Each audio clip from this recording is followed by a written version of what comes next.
See if we can focus on just this main screen.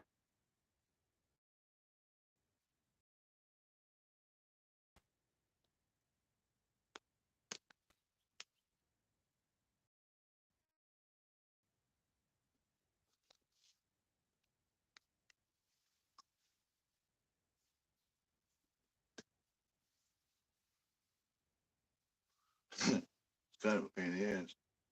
Let's see. All right. I'll have to take a look at it and see where it's at on the other monitor.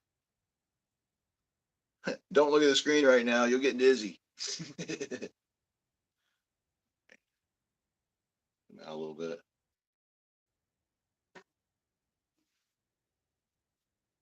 I'll get that door in behind me is what's throwing all that glare. It's going away.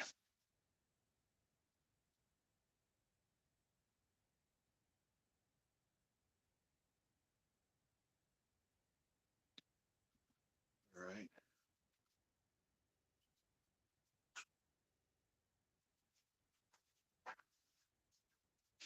There it goes. Okay. I'll have to go in and out with that a little bit.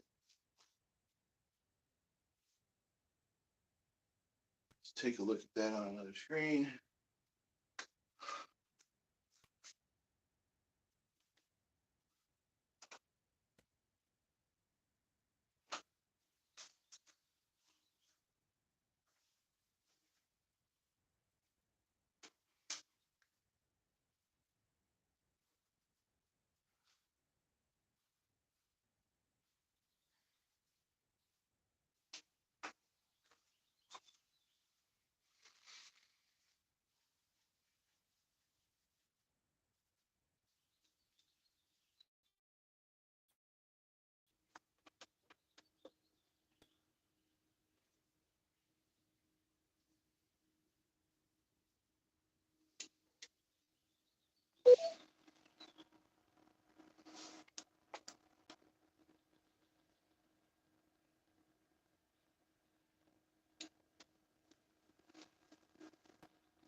Thanks for Republic.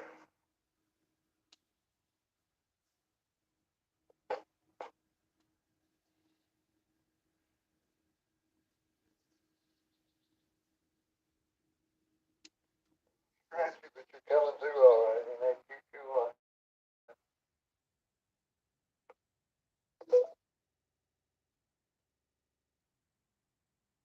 thank you.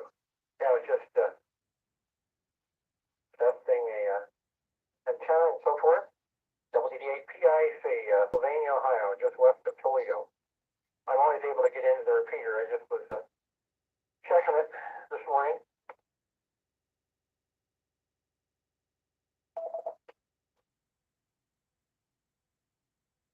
Taking it just fine, man. I keep you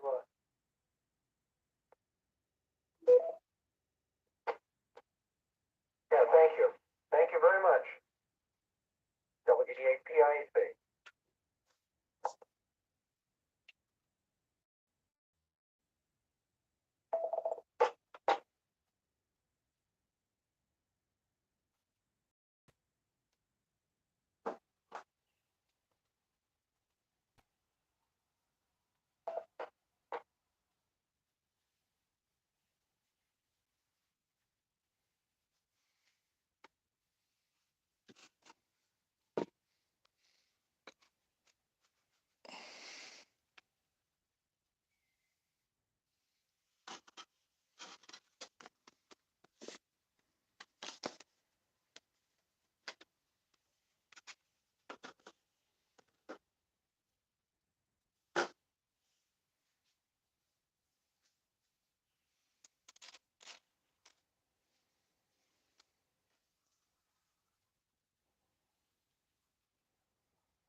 That's not too bad.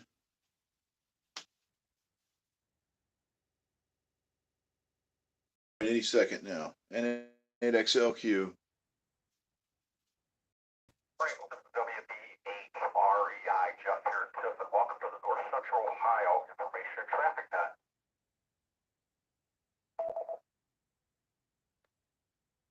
Morning, everyone. Hopefully everybody survived the 4th of July. We all had a good time. I didn't get a chance. We'll talk about that a little bit later on here. Beautiful morning. Going to be a hot one, I think, here in most of northern Ohio, or probably lots of Ohio today. When you check in this morning, as always, if you're interested in me on our HF liaison of the 10:30 a.m. session of the Ohio Single Side Band, please let me know when you check in.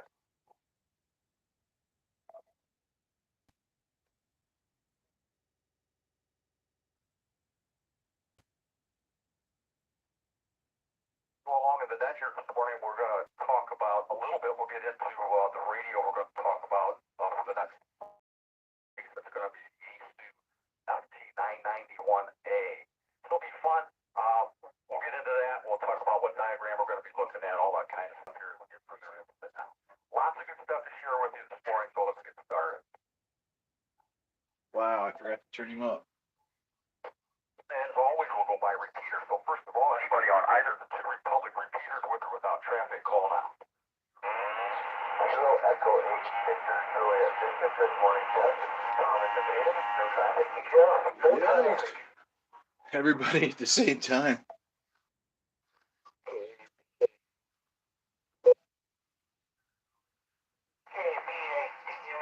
Clay, no morning, Jeff, with traffic.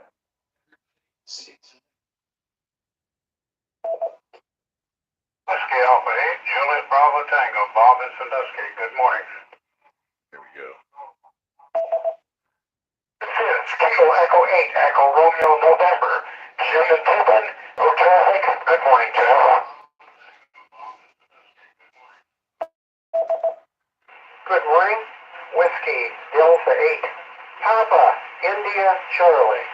Bob in Sylvania, Ohio, and I can hear the Mansfield repeater, and the audio is improved on it, so the audio coming out of the repeater from the link is up to the proper level this morning.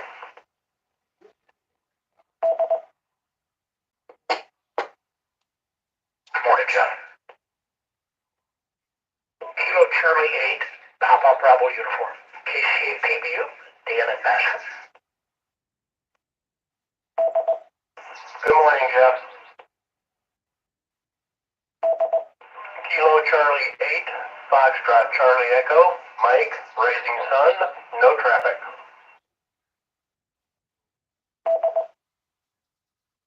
Morning, Jeff. Kilo Echo 8, Papa X-Ray, Ron from Southern Wyandotte County. Be happy to be your HF liaison this morning to the OSSBN. I have no traffic.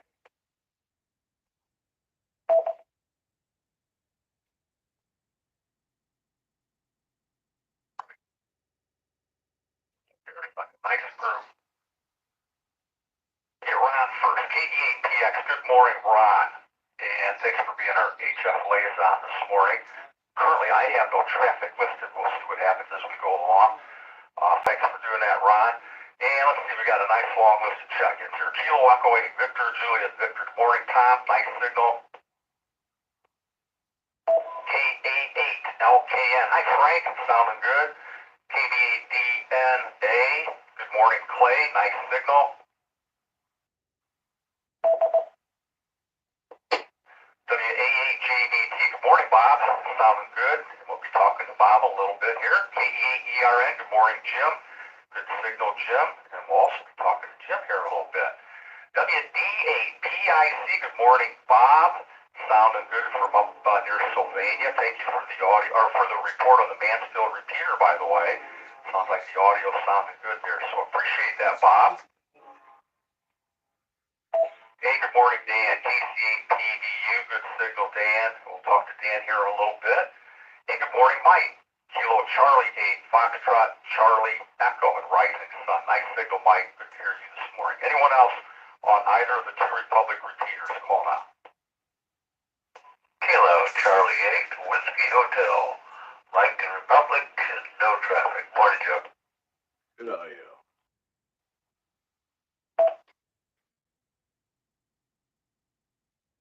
Hey, good morning, Mike. KC8WH. Nice signal, Mike. Nice to hear you this morning here, too. All right, last call. Anybody else on either of the two Republic repeaters with or without traffic? Call now.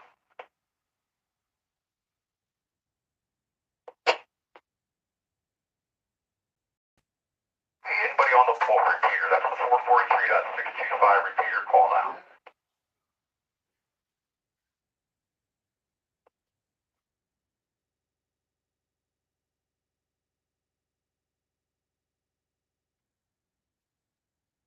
Okay, I might have doubled if somebody tried to check in on the pole repeater. If you were trying again, anybody on the 443.625 repeater with or without traffic, call now.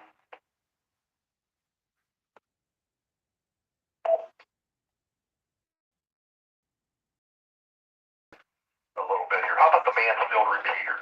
Anyone on the 443.075 Mansfield repeaters, call now.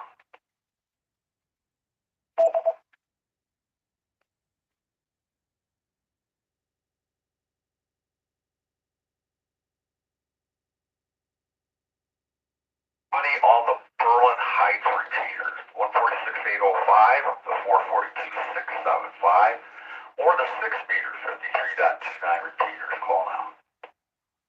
November 8, India Uniform Papa, Mike in the city of Europe.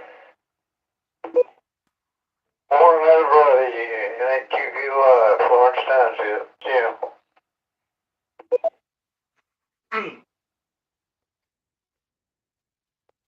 At 8XLQ, Lenny, Huron City. Good after morning, yeah. YouTube's up, boss. Running good.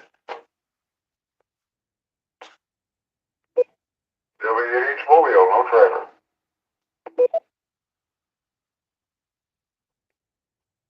Whiskey Hotel 2 Uniform, John, west of Oberlin.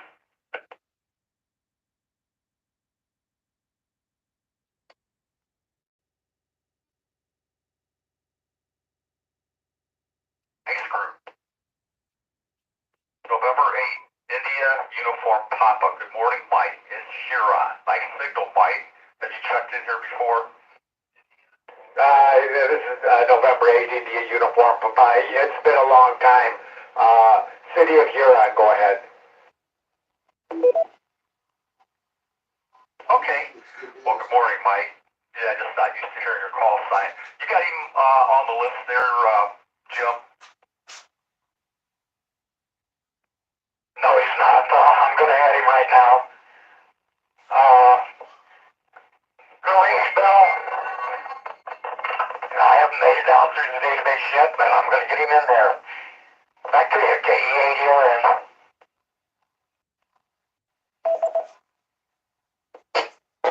My fine business, Jim. I got most of what you said there. Your audio dropped way down there towards the end. Sounds like you're going to add Mike into the database. We didn't have him in there before. And so, welcome, Mike. And I don't know if Jim rang the bell for you or not. His audio kind of went way down. Jim, I'll turn it back to you there and see if you can give us another transmission there. I don't know if that might have been something on your end or not. Back to you there, Jim. Try it again. Okay, I just added Mike, N8IUP, and he is number 269 on the database. And yes, I did ring his bell. Back to you, KE8ERN.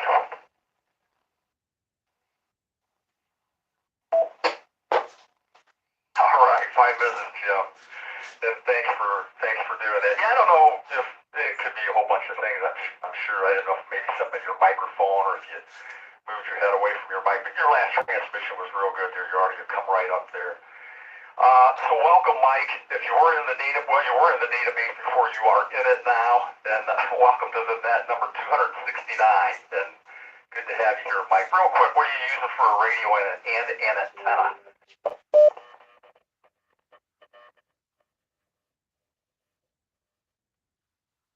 Right here is an ICOM 910 mobile whip. Go ahead. He's loud, too. That's good. Wacom 910 mobile with a mobile whip. Okay, just trying to get a mental picture of what you're operating on there this morning. Good signal, by the way, and thanks for checking in here with us this morning. Let's see, we got to move down through our list here. We got Jim, NAQQY. Good morning, Jim. Nice signal. NAXLQ, good morning, Lenny. Lenny said YouTube is up. Everybody should check it out. WH2U, good morning, John, just west of Oberlin. Nice signal, John. Anyone else on any of the three Berlin Heights repeaters with or without traffic, call now.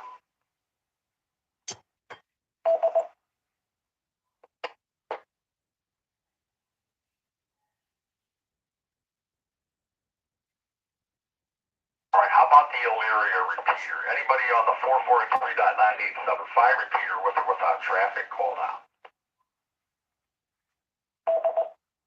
Alpha Delta 2, Quebec, 82Q, Ryan in North Ridgeville, no traffic. N8PPS, Rick Parma. Good morning, Jeff.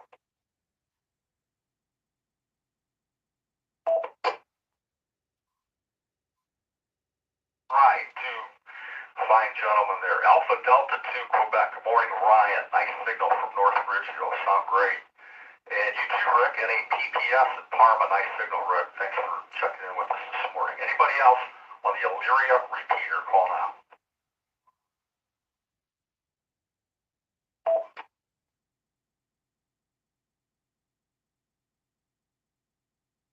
Not anybody anywhere. Anybody anywhere who would like to check into the North Central Ohio Information and Traffic Net, call WB8REI.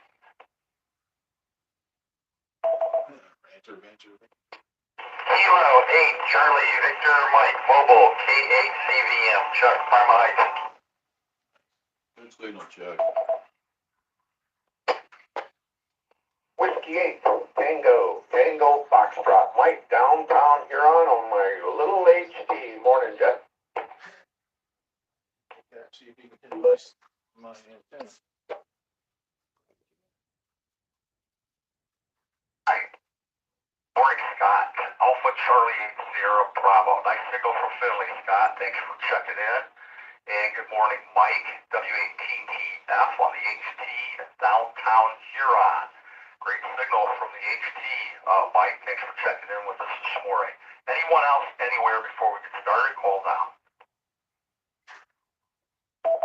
KE8VOX, Scott in Vermillion Township. There you go, buddy. So, Scotty.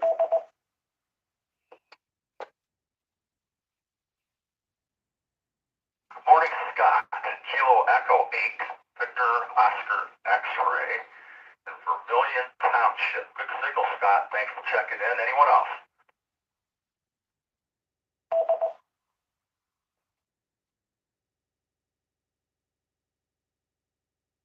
Well, let's get started here. We'll pause as we go along here to see if we get some other check-ins here.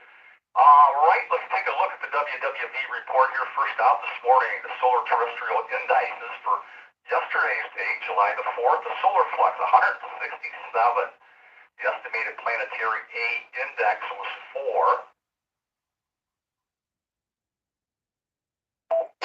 The estimated planetary K index at 1200 Universal Coordinated Time, or 8 a.m. Eastern Standard Time this morning. On today's date, July the 5th, was 1. Pretty quiet geomagnetic conditions. Space weather for the past 24 hours has been minor. Radio blackouts reaching the R1 level did occur. Remember, those only occur on the sun and Earth. And those space weather storms are predicted for the next 20 hours.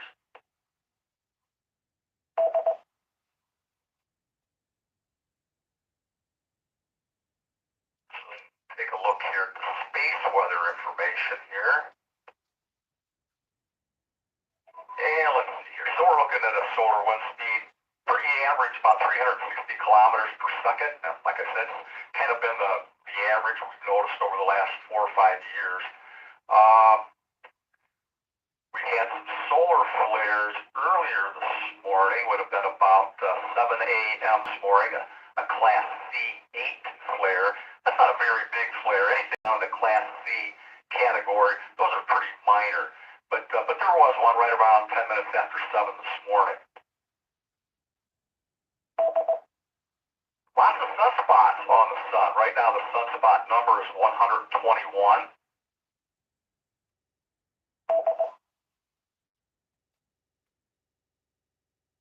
Way is for the year 2023 so far, we've had sunspots every single day in the year 2023. There was not a single day that there were not spots on the sun.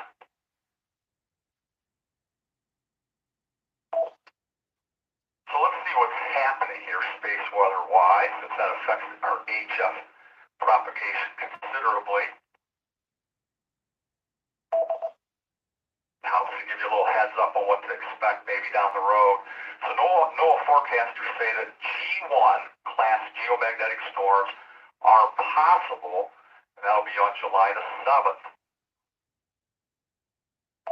When a partial halo coronal mass ejection is expected to hit Earth's magnetic field.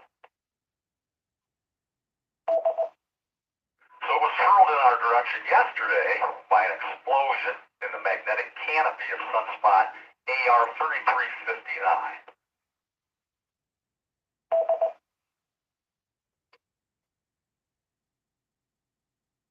Now, the sun is pretty active. The last time the sunspot count was as high as it is now, the monthly average sunspot number for 2023 was 163. That's according to the Royal Observatory of Belgium's Solar Influences Data Analysis Center. And again, that's a sunspot high, a 21-year high. So lots of activity going on our sun. Bear with me here, getting used to a little bit of a different setup here this morning, so kind of jumping around here looking at things. Let's see here. I wanted to talk a little bit about, here we go, about solar cycle 25, which is the one we're in right now.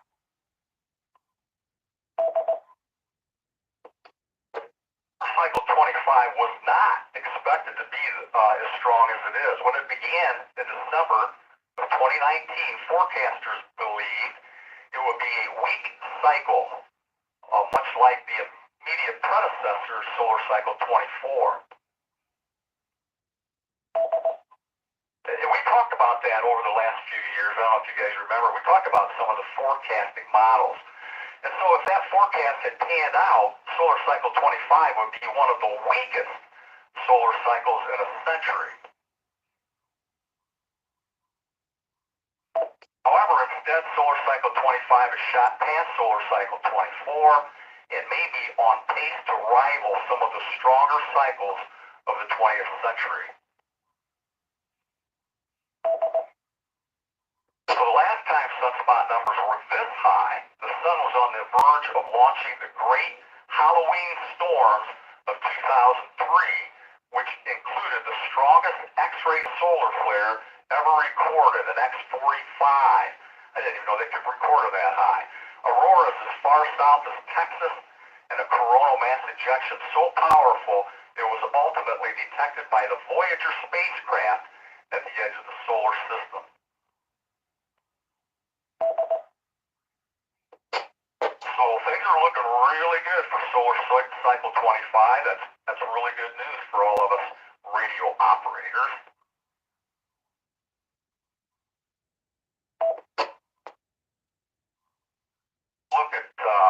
Let's take a look at our ionogram this morning, see if we can get the most recent up-to-date one here.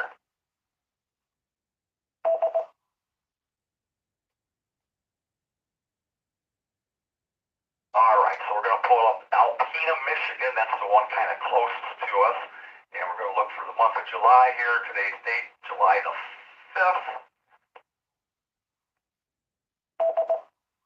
And let's get our most recent ionogram for today's date, July 5th. So we're looking at that right now. The muff right now is at 21.2 megahertz.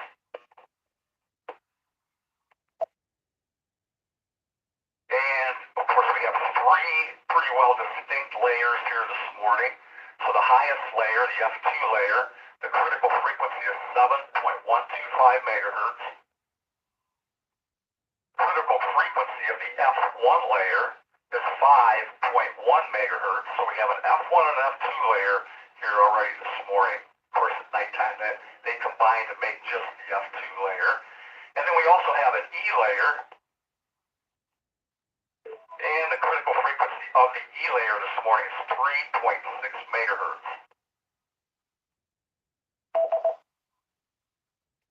Don't see a lot of, I see the initial strong echo, but not a lot of, well, actually no other echoes around the 75 meter band. So, high angle radiation is probably getting absorbed pretty good right now. The sun's out, builds up that D layer, which really attenuates those signals quite a bit, actually.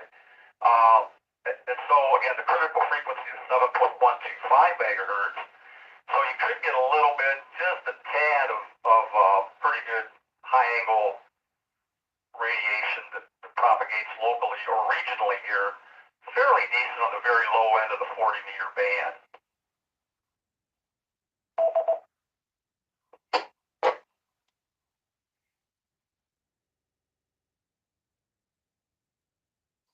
Right, all that being said, let's take a look. We're going to go to Jim here in a second. Before we do, let's take a look at our ionogram at 8 a.m. this morning, which is about when Jim would have been listening.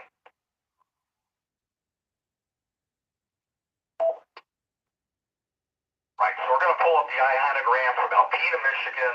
This was at 8 a.m. Eastern Standard Time this morning on today's date. Now, the maximum usable frequency at 8 o'clock this morning was 18.4 megahertz. Excuse me. Now, we just read the most recent one was a little over 21 megahertz. But when Jim was listening, about 18.4 megahertz. So we'll see what band he heard. More likely, he's definitely going to be hearing stuff on 40 meters, right? Or excuse me, 20 meters.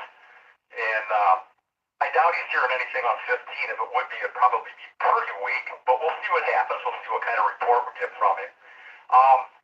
Also, this morning, NDIS on 75 meters was pretty decent. And on 60 meters, it was also pretty decent. Let's take a look at the solar activity. Solar activity. There was a Class C solar flare. That was about 10 minutes after 7 a.m. Eastern Standard Time this morning. It lasted maybe 10, 15 minutes. And of course, Jim was listening another, 45 minutes later. So it probably had very little, if any, effect on 75, 80, and 40 meters. But we'll check with him to see.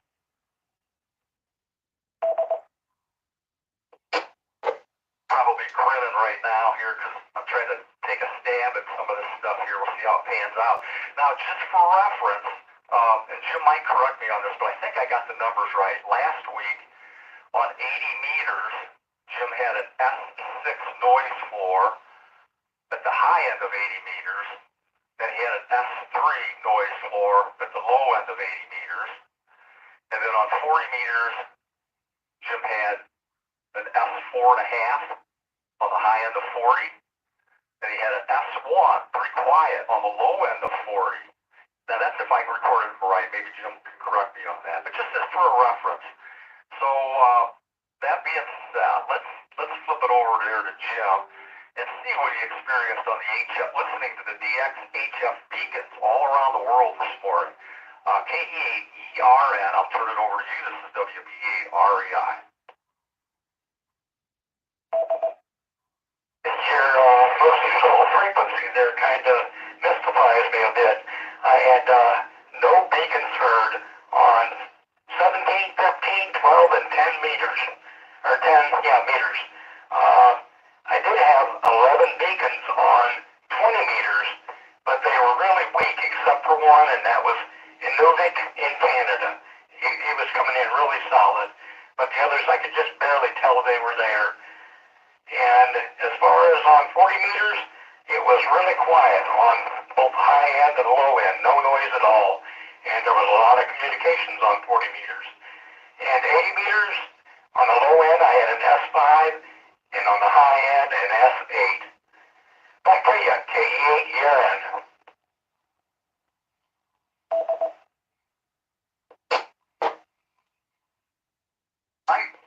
there, Jim. I was just kind of looking and analyzing a little bit. Okay, so I guess that jives with our maximum usable frequency at 8 o'clock this morning. It's 18, right around 18 megahertz. Never tells you how strong they're going to be, but the fact that you were able to hear, even though they were weak, you were able to hear beacons in various parts of the world. They're on 20 meters. Matter of fact, you mentioned 11 different beacons. And this, of course, you only had one really strong one up in Canada. And nothing on 17, 15, and 10 at 8 o'clock this morning. So that lines up with the maximum usable frequency of 18 megahertz. Now, let's see here. So looking at the noise floor readings that you got,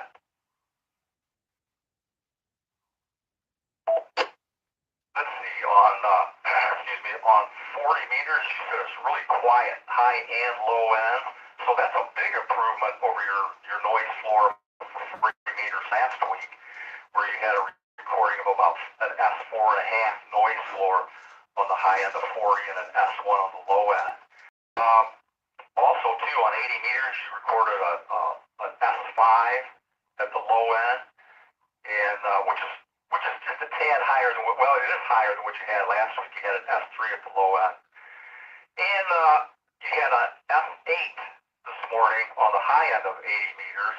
Last week you had an S6, so those were a little bit different. But just trying to make some line up there. They pretty much are the same, other than you were quieter on 40 meters. Solar flare wise, nothing really major to record there at 8 o'clock in the morning. Although we did mention a Class C solar flare, which was about 45 minutes before you were listening.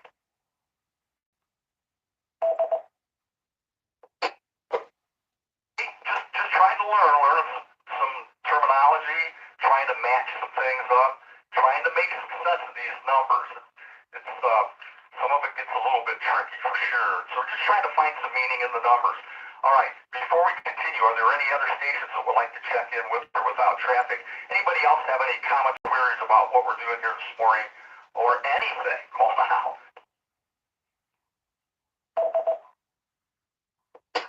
Yeah, Elo 8, Charlie, Victor, Mike, K8, CVM, Chuck, and Karma Heights. Morning, Jeff. G Whiskey 8, Hotel Mobile, no traffic.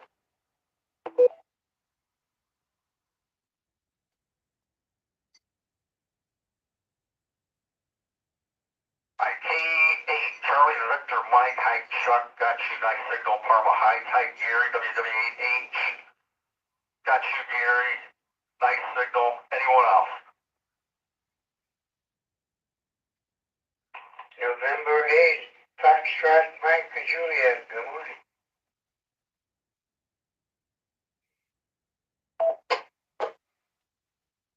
Morning, Tom, at 8FMJ, nice signal, Tom, anyone else?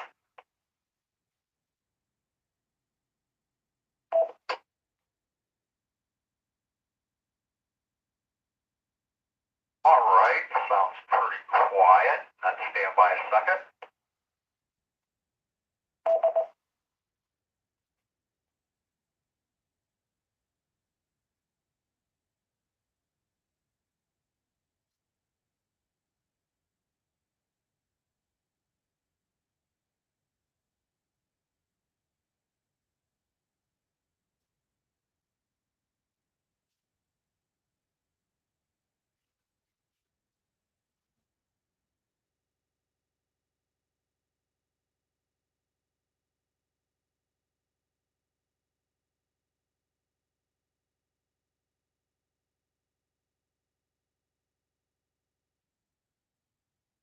Sorry about that. Like I said, I'm kind of getting used to a little different arrangement. All right. I think we got that all squared away. All right, let's see where we're at here. Tropospheric ducting, that's where we were at. Let's see what we got going on tropospheric ducting wise here this morning.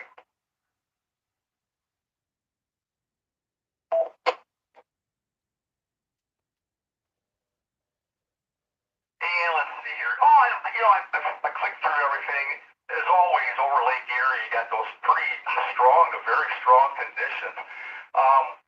Pretty much marginal to fair over most of Ohio. I'm always looking for something, really big to stand out. It's funny, most of the tropospheric ducting conditions are really good, of course. They're down around the Gulf Coast, and a lot of times west, more Illinois and Indiana. And we don't get those, at least I've noticed, we don't really get those big pockets of really strong conditions for tropospheric ducting around Ohio. Again, pretty good though over Lake Erie. As a matter of fact, let's see here, July the 5th at 8 p.m. Eastern Standard Time in the evening, all along Lake Erie, right on into, Lake Ontario, parts of Pennsylvania and western New York. Things look really strong to very strong actually. And marginal to fair over Ohio. And let's see, moving into, Thursday at 8 p.m. in the evening. Central Ohio doesn't look too good. It's kind of moderate conditions, moderate to fair conditions for Central Ohio. The rest of the state is in marginal conditions. That's 8 p.m. Friday evening.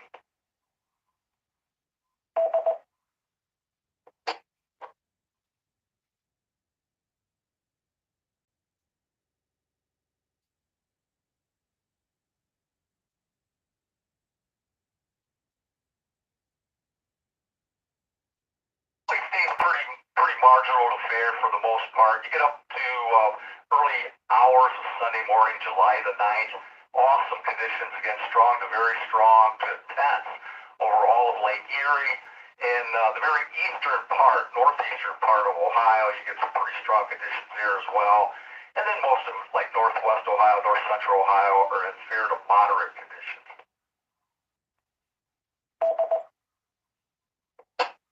And that way right up until like 8 o'clock in the morning, Sunday, July the 9th. And come Monday morning, things pretty much settle back to marginal conditions and stay that way right from 2 a.m. Monday morning to 8 a.m. Monday morning. So nothing really major to report. Again, if you're up around the lake, man, for this time of the year, tropospheric ducting conditions are usually pretty good. So keep that in mind. Work some 2-meter DX and let us know what you hear.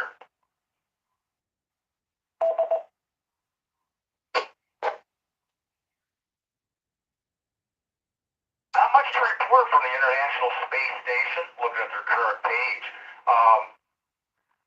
Again, 145.99 transmit, TL tone 67. You receive a 437-800. They will be powering off, but they don't give any times or anything. They don't have anything up to date on off and on time, so we'll have to watch for that. And that holds true also for the other radio that is in the service module operating APRS packet on 145.825. They don't give any specific off and on time, so hopefully if you're trying to work the crossband FM repeater or the APRS packet station, well, you'll be able to work them without any problems. And we'll keep an eye on that and see when they update their schedule.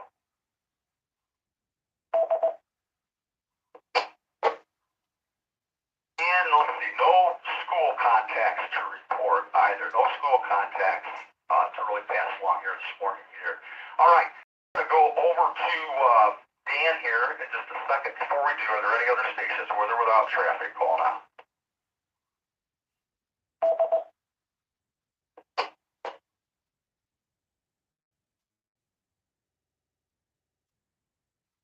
Any returning stations?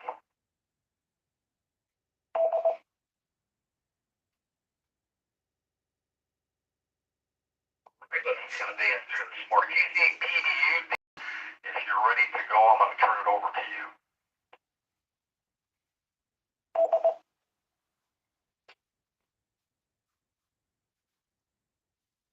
Jeff, I was on a phone call. Were you calling me? I believe you were. Yeah, just checking to see, Dan, if you were ready with your report, I was going to turn it over to you. I am ready. Microphone is yours.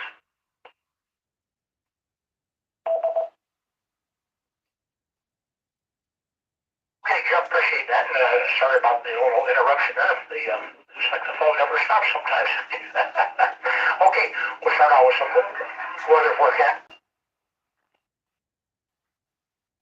I'll load down some of my other radios here.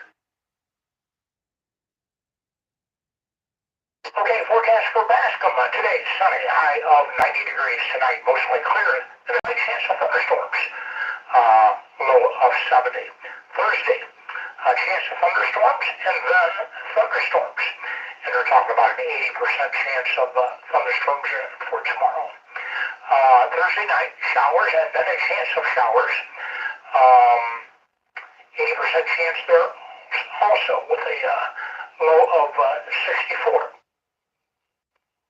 Friday, mostly sunny, high of 79. Friday night, partly cloudy, low of 60. Saturday, mostly cloudy, then a chance of showers.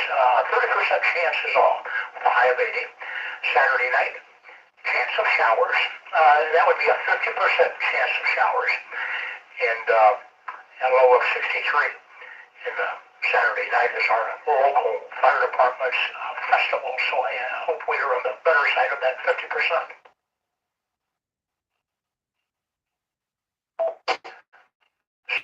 Sunday, chance of showers, 30% chance with a high of 80 degrees. Forecast for this week, I got a pretty good list of some ISS passes. Italian Gong isn't around anymore. I shouldn't say that. It's not in our viewing area anymore. It'll be that though. So here we go. I got 5 of them this month for this week.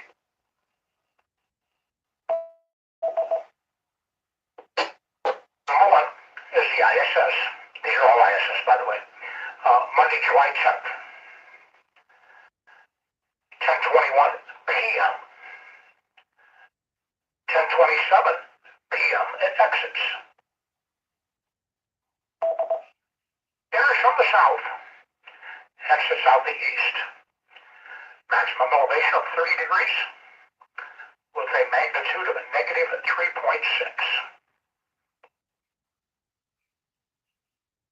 That's number 2.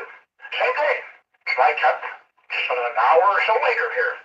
11:58 p.m. And exits at 12:02 a.m. From the west, out the northeast, elevation 34 degrees, negative 2.0.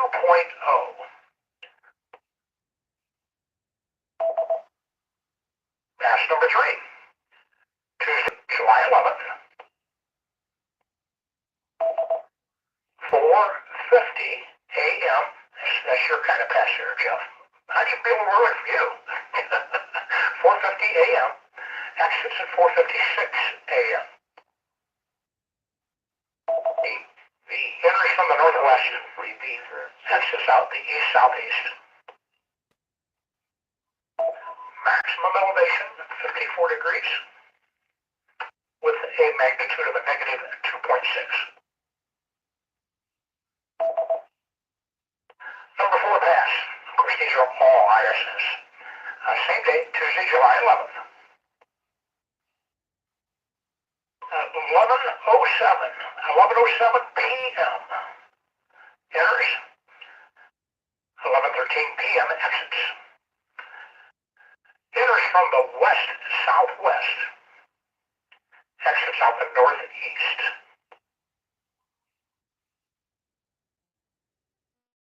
Maximum elevation 55 degrees.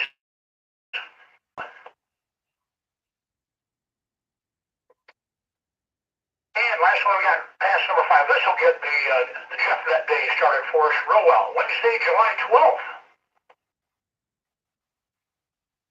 9:36 a.m. Exits at 5:41 a.m. Enters from the west-northwest.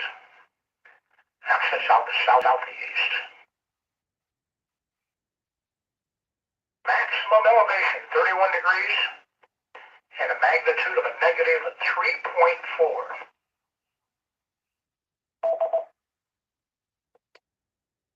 So there we go, Jeff. We got some nice ones. We got some halfway decent times in there too, unless you're an early bird. Then you got a whole bunch of decent times. Thanks, Jeff. KCPU.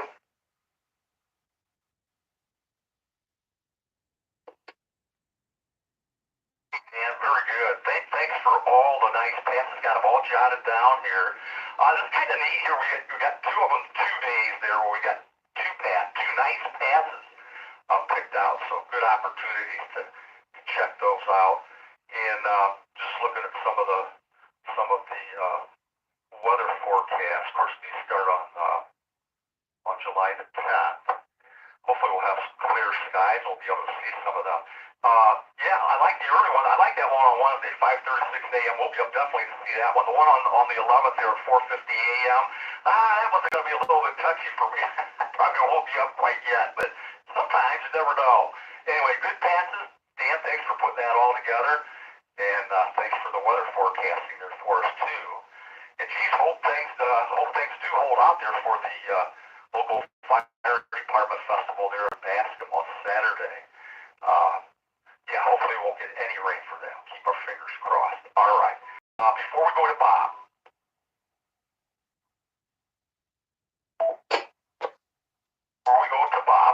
Are there any returning stations or anyone else that would like to check into the North Central Ohio Information and Traffic Net, called WBAREI?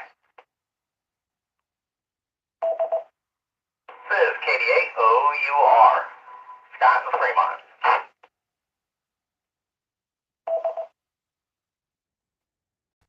Net control.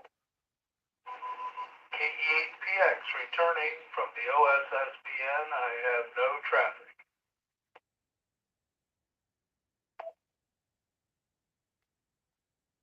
WBAREI, this is WATCC, add in your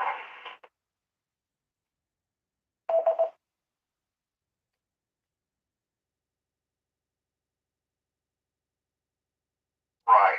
Got all kinds of good folks back here. All right, Ron, KE8PX, we got your background, no traffic, thank you. KD-OUR, good morning, Scott. We got you chucked in nice signal. And good morning, Ed. W8 Tango Charlie Zulu in Huron. Nice signal, Ed. Thank you for checking in. Anyone else?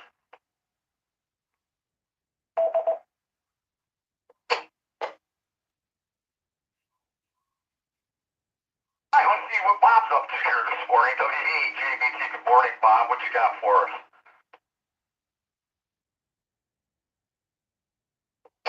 Okay, Jeff, good morning, good morning everybody on the net. Well, we're back into Hamfest again starting this weekend. The Saturday is the Mansfield Midsummer Trunk Fest, Saturday, July 8th. It's at Richland County Fairgrounds, 750 North Home Road in Mansfield, Ohio. And they also have a note in case of rain. They're going to have it on Sunday, July 9th, but hopefully it'll be on Saturday. Vendors can set up at 6 a.m. and general public opens at 8 a.m. They charge $20 for a vendor spot, and non-vendors, anybody else can get in free. As far as special event stations, the one that actually missed it last week, it wasn't listed with ARRL, but the 13 Colonies special event week-long station started on July 1st, and they'll be operating until July 7th. And they're operating all HF bands, including the Wharf bands, except for 60 meters. They operate all modes of operation and sideband, CW, RIDI, digital. I actually worked a couple of them already on FT8. And they have a website for details to see what their schedule, what they may have at any particular time. And the website is 13colonies.us. And that's the number 1313. colonies.us, and they have a listing of all the different stations that they will be operating and the certificates that you can get. One other special event station on Saturday, commemorating U.S. Independence Day, July 8th, 1600 Zulu to 2300, is NI6IW from San Diego, California. That's the USS Midway museum ship, and they'll be operating 20 meters and 40 meters, and I believe phone and digital. Doesn't mention CW, but they do a special event every month from that the Midway museum ship, and this is their one for July. And for information and details on special event stations, so you can find most of them at arrl.org. Click the On the Air tab and go down to the listing of special event stations. Also checking the call sign with QRZ.com will give extensive details of many of the special event stations. And as far as testing, there's a lot of test opportunities this weekend. First one I'll mention is the Finley exam is on Saturday, and that's at 9 a.m. and they ask you to get there by 8:30 a.m. and that's at the club station in Finley. It's 1333 West Sandusky Street.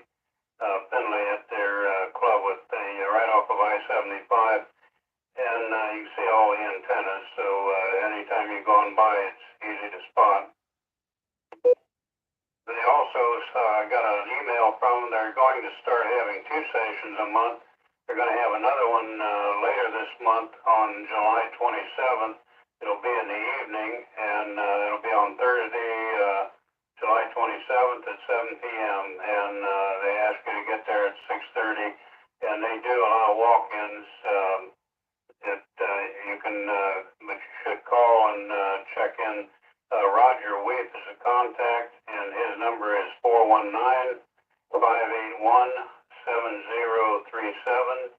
And again, it's at their club station Saturday, and again this month later on Thursday evening on the 27th. On Saturday there's also a test session in Bryan, Ohio. That's at 10 a.m. and they allow walk-ins also. Contact there is Benjamin Murray, and his number is 419-630-3547. And that's at the People Works Community Building, 3440 County Road 9 in Bryan, Ohio. Also, Mansfield will be having exams at the Hamfest, and they list the time at 1 p.m. It's again at the fairgrounds where the Hamfest is, and on Saturday afternoon, and it's going to be in the Sheriff's Building on location at the fairgrounds, 750 North Home Road. And if you have any questions about the exam session, the contact is Robert Ruth. His number is 419-566-1530. Also have an exam session in Toledo on July 8th on Saturday again, 8:30 a.m. They do ask you to register ahead, no walk-ins at that one. Contact there is Stephen Stalker, and his number is 419-467-3734, and it's at the Lucas County East Training Center, 2127 Jefferson Avenue in Toledo. Also another one on Saturday, and this is in the Cincinnati area. It's at 10 a.m. They don't allow walk-ins there either, so you need to register. Contact there is Ashley Wallace, and the number is 574-532-2166. And another one on Sunday in Chardon, Ohio, Geauga County Amateur Radio Association, and there is at 2 p.m. and they do allow walk-ins. The contact is James Meeple. No phone number, but his email is ke8emp@gmail.com. ke8emp@gmail.com. And another July 9th, 9:15 a.m. They do allow walk-ins there, and the contact is Metro Cinco, and his number is 216-520-1320, and location of test is the old Elmwood Recreation Center, 6200 Wisniewski, I believe it is, Parkway, Independence, Ohio. And one final one later in the week will be on Tuesday of next week in Lancaster, Ohio. They have one at 7 p.m. No walk-ins allowed at that one.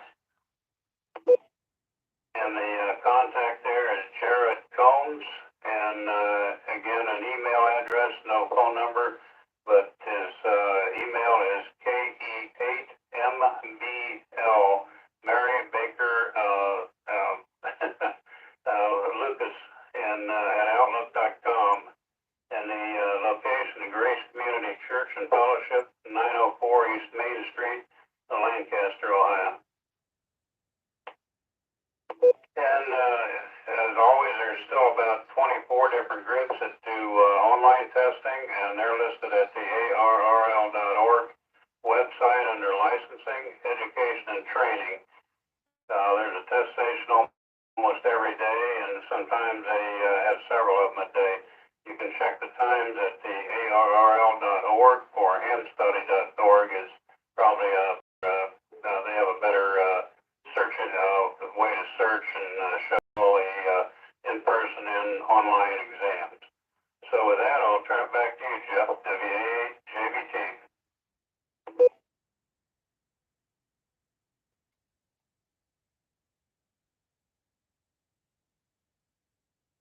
Okay, Bob, lots of good information. Anybody need anything repeated, any times or dates, or have any questions for Bob or any comments with regard to this information? Call now.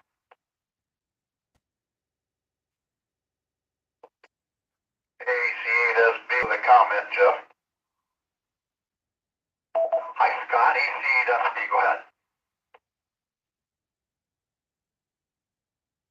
First of all, thanks, Bob, for all that great information. I'd like to just add a little extra there for the Findlay Radio Club. Of course, Hamfest is coming up. That's on September the 10th, I believe. Last year, the VE team from FRC operated a VE session at the Hamfest. That was a fiasco, and Roger has decided we will not be doing that again at Hamfest this year. So for the month of September, that test session will be September 9th. Just so everybody is aware, if there's anybody that's wanting to do it thinking it'll be at Hamfest, we will not be doing a VE session. Hey, Scott, thanks for the heads up for everybody. Yeah, I tell you, I was down at one of the VE test sessions at the Hamfest in Dayton, and it gets hectic, man. It's super busy. And man, my hat's off to all the VEs that, try to get everybody through as quickly as they can. It can be a real challenge, but yeah, we'll make note of that. No VE test sessions at the Findlay Radio Club's Hamfest this year, which I think you said is September. Looks like September 10th. So yeah, as we get closer, Scott, we'll give you opportunities there to make more announcements and keep us up to date on what's happening there with Findlay Hamfest and any of the VE testing. But thank you very much. Anybody else? Any other comments or queries or questions? WAJVT again.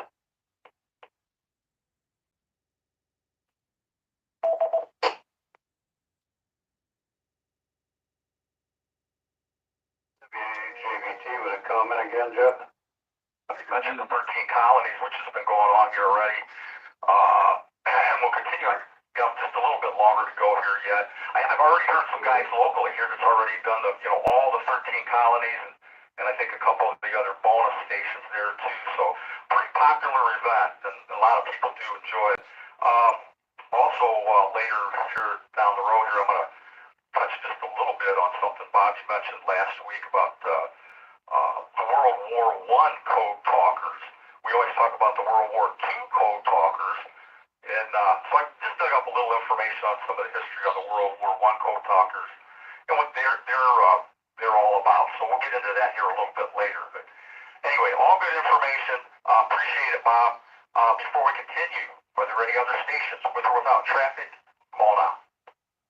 WAJBT was another comment, Jeff. Yeah, go ahead, Bob. Yeah, I doubled with you there earlier, but I just wanted to thank Scott for that information and did want to make a comment.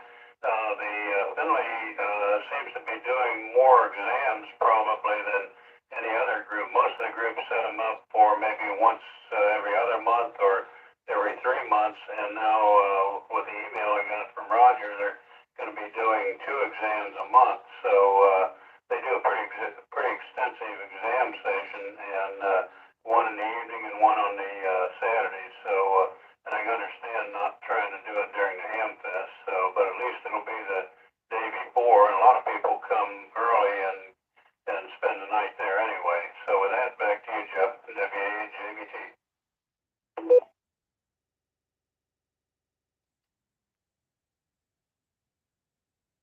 Bob, very good. And yeah, like I said there, we'll as we move closer and closer to September, we'll have Scott make other announcements there just to kind of keep us all up to date. And yeah, if they do the ones you mentioned there, even in the evenings, yeah, somebody was coming Friday evening, the night before Ham Fest. If they come early enough, I guess in the evening there, they might be able to test session in Finley then. Very good. All right. Thank you, Bob. Anyone else?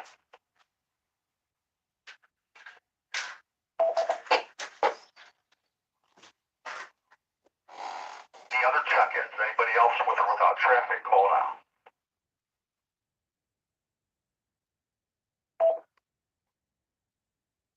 November 8th, Lima X-ray Yankee, Bill, mobile in North Olmsted. No traffic.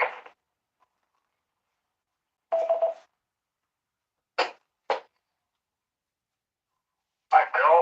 November 8 Lima X-ray Yankee. Nice signal from North Olmsted this morning. Thanks for checking in, Bill. Anyone else?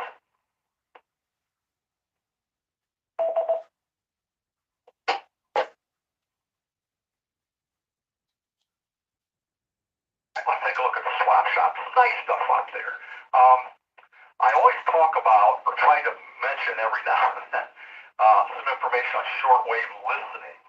Some just excellent, really shortwave listening programs. WRMI Legends, with the greatest hits of all time. It's really neat programming on 5050 kilohertz. You can check out their schedule just by Googling WRMI Legends. And they do some neat things there. You can put requests in, all kinds of cool stuff like that. Listen to your requests there over the HF shortwave radios. Also, Shortwave Radiogram is a really cool program. They do digital transmissions, and there are various ways to decode that with pictures and articles, and all really, really interesting and entertaining information. WaveScan is another really cool shortwave radio program. And why am I mentioning that? Well, because the first item up here on the Ohio Section Swap Shop is a nice shortwave radio. And let's talk about it, because it was on here before, but boy, you get a better deal. And if you like to listen to shortwave radio, this might be just what you're looking for. So, for sale, a Grundig Satellite 750 shortwave radio. Now, it has frequency ranges are long wave, which is 100 to 519 kilohertz. That's way down there below the AM broadcast band. And then also the AM broadcast band, 520 to 1710 kilohertz. Shortwave from 1711 all the way up to 30 megahertz. The air frequency is 118 to 137 megahertz. And of course, FM broadcast at 87 to 108 megahertz. And it has 1,000 memories. Now, the cool thing about this shortwave radio is that it has a separate single sideband beat that has the beat frequency oscillator with it. Quite often, shortwave receivers don't have the BFOs with them. This one does. Of course, it has squelch, RF gain, bass, and treble control, so you can get a nice sound out of the programming of music you're listening to. Has an S meter on it, an external antenna connection, so you can connect up your external antenna.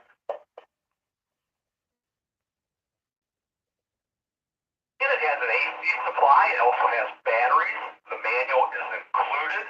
Tom was asking $325. Now he dropped it down to $275. So for $275, you can be the proud owner of a nice Grundig Satellite 750 shortwave radio. If you're interested, contact Tom. His number is 440-320-5523.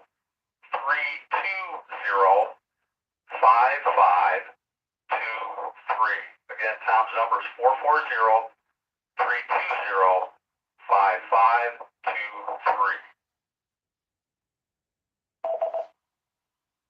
You can email him at tporter161@oh.rr.com.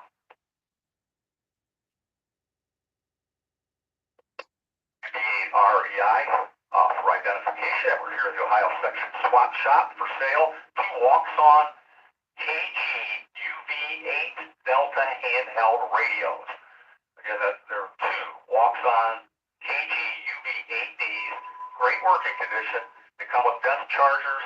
$140 for both of them. Now, PayPal or money order are accepted. If you're interested, contact Steve. His email address is Kilo 8 Sierra Alpha Sierra 73.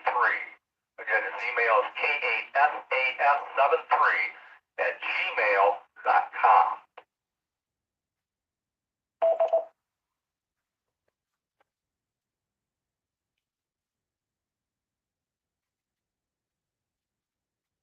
Two more items here real quick. Also, a gentleman looking for information on an optoelectronics 8010 frequency counter.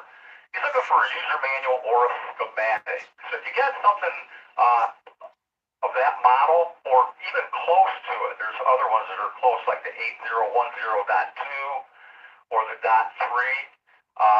Contact Eric. His email address is his call sign, Kilo Delta 8 Echo Papa Romeo. Again, that's KD8EPR@yahoo.com. Last but not least, let's see, for sale an ACOM. Hope I said ACOM 2000 Alpha. That's a 2kW auto tune amplifier. It's in excellent condition. The tubes have very low hours, full output, no issues. And let's see, he prefers to have the buyer pick up the amp in Columbus and see it in operation. Randy is the contact. He's asking $3,295 for the ACOM 2000A 2kW auto tune amp, which again is in excellent condition. And if you're interested, contact Randy, Whiskey 9 Zulu Romeo at 614-325-9845.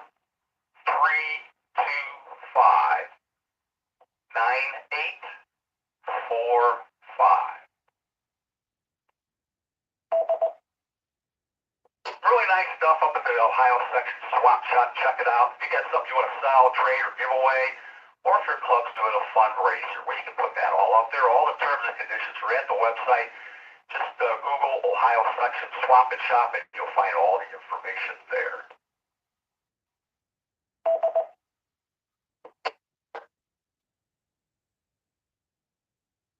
Right. Any other stations that would like to check in with or without traffic? Anyone else that would like a signal report, call now.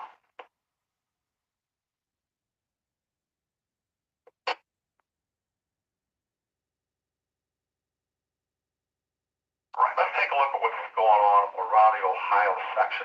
Just a little bit of stuff that's happening.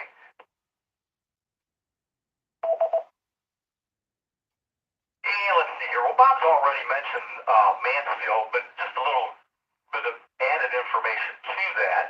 The Ohio Single Sideband Net will have a meeting at the Intercity Amateur Radio Club Mansfield Trunk Fest. And of course, that's on July 8th, as Bob mentioned. The meeting will begin at 11 a.m. and it will be held in the Sheriff's Building.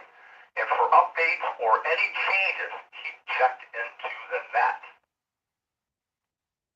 Now, the Trunk Fest, of course, will be held at the Richland County Fairgrounds 750 North Home Road, and that'll be from 8 a.m. to 3 p.m.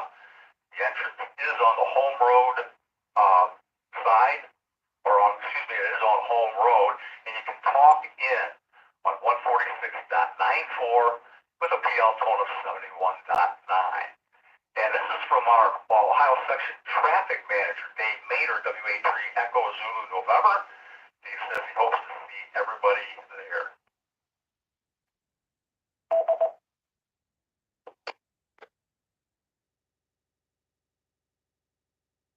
And let's see here, what else we got? Right up and around Ohio Section, where I need to be.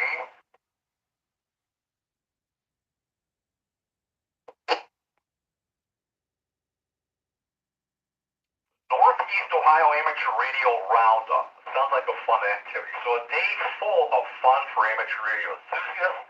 This will be Saturday, July 15th. It will run from 10 a.m. to 6 p.m.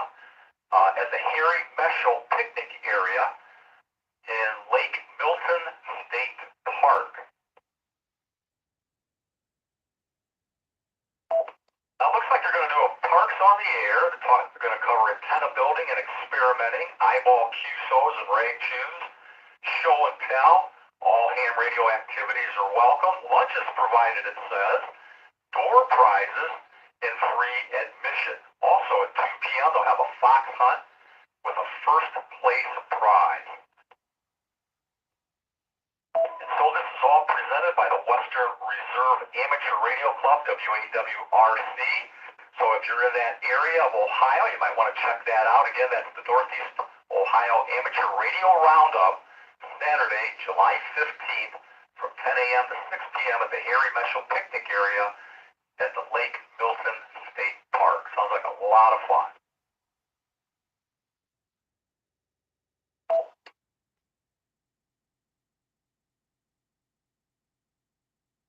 The REI just identifying here and taking a look at a little more information around the Ohio section. And so, let's see here. Eastern Territory Saturn. I don't know if any of you operate the Saturn network. However, this is from Harry Bauder, November 3 Fox Mike Oscar. I think he is the new Saturn representative for the Eastern area. He said he was recently appointed assistant coordinator for the Saturn Eastern Territory. So Harry's goal is to get the Eastern Territory running again. He says we have a new net that meets Mondays at 8 p.m. on 7.258 megahertz. Write that one down and check it out. Mondays at 8 p.m., 7.258 megahertz. And again, that'll be the Eastern Territory Saturn net. To learn more about it, by the way, you can go to Saturn USA. That's all one word. SATERN USA.org.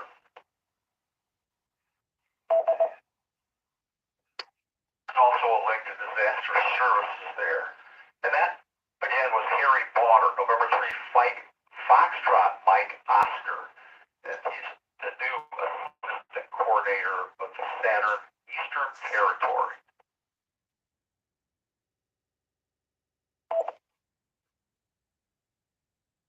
For information here, the Dave Coulter Memorial Youth DX Adventure is proud to announce a 2023 special event as Whiskey 3 Yankee. This will be on July 29th.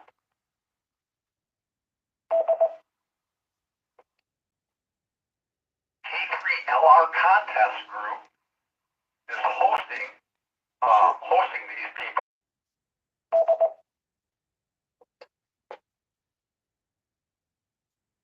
This is WBREI. This is the North Central Ohio Information and Traffic Net. Just take a look at one more little item here on with regard to the Ohio section. This is all right from the Ohio news. I just grabbed little tidbits of it here.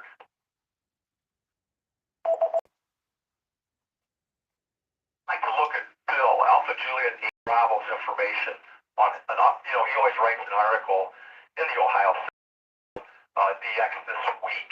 And he's got a little tip here. here I thought I'd pass along because I thought it was a really good one. And so, Bill says the summer doldrums seem to have hit the band.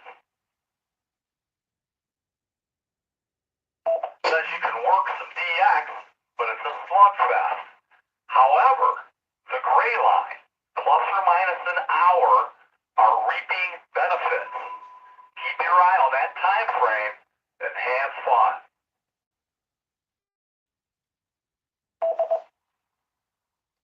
A little tip there from Bill. Watch the gray line, plus or minus an hour, and sounds like he's doing pretty good with that, and we probably would too, even though summer doldrums on the HF bands can make it a little bit difficult for working DX.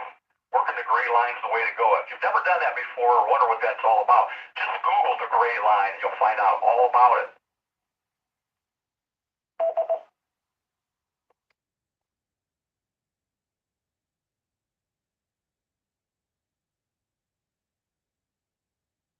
WBREI, this is the North Central Ohio Information and Traffic Net. Do we have any other stations that would like to check in? Anyone that would like a signal report, call now.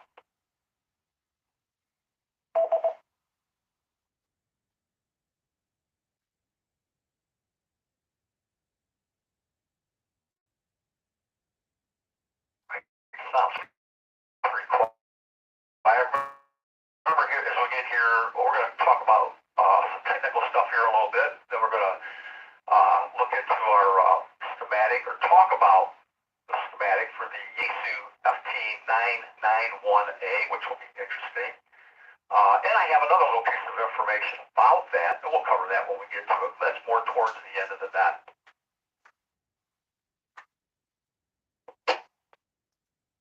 A little bit of information here that might be of interest to some of you.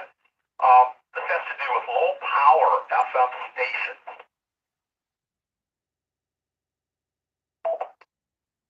FCC is getting ready to accept applications for new low power FM stations.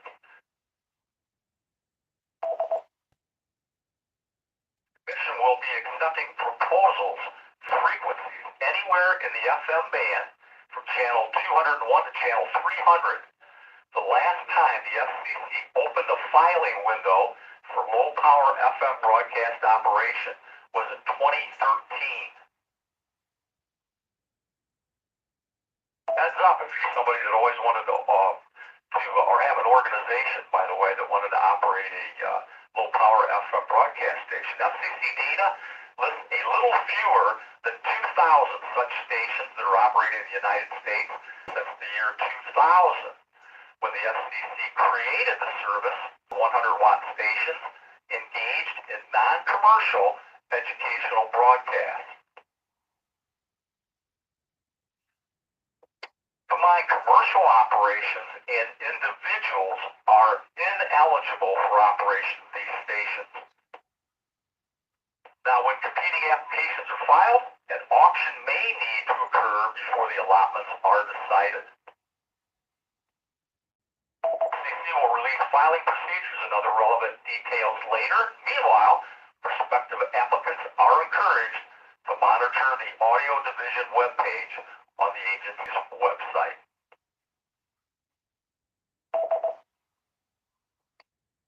A little update for anybody that might have been looking for a window of time to file for a license for a low power FM broadcast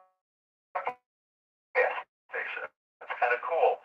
A little information on the United States Navy. They're going to upgrade their HF radar system. And so, the United States government's long-range surveillance system, which operates on the HF bands, is in line for a major upgrade. The United States Navy knows what almost every amateur radio operator knows, too. And sometimes the software that enhances your transmissions on HF needs a major upgrade. So in this case, it's $87.5 million upgrade for the Navy, and the work will be done on a long-range surveillance system by Raytheon Technologies Corporation.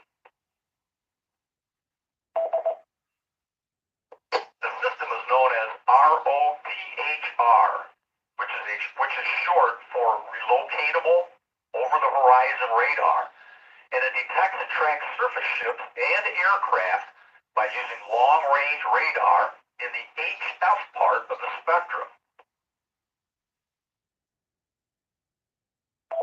4-year contract will provide software enhancements, maintenance, installation, removal, integration, and testing, among other things, and will be conducted mainly in Chesapeake, Virginia, and Marlborough, Massachusetts. Unlike HAM, the Navy puts the ROTHR systems on the air for an important enforcement mission. The systems have been used to track drug smuggling and are, in fact, considered the government's primary form of surveillance in the war on drugs. It's an interesting article. I wonder how much it affects our amateur HF communications. I guess if you hear some odd noises sometimes, you never know. That could be the over-the-horizon radar the Navy's going to be using. All right. I think we covered, let's see, that looks pretty good for most of the information around the Ohio section and other areas.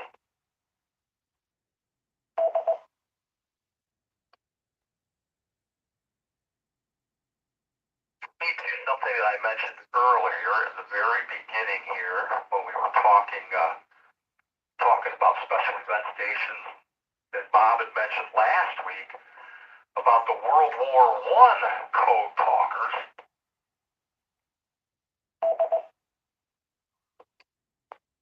We hear a lot about the World War II code talkers, but really nothing about the World War I code talkers. So let's find out a little bit about that. I thought it was interesting. I wanted to look into that.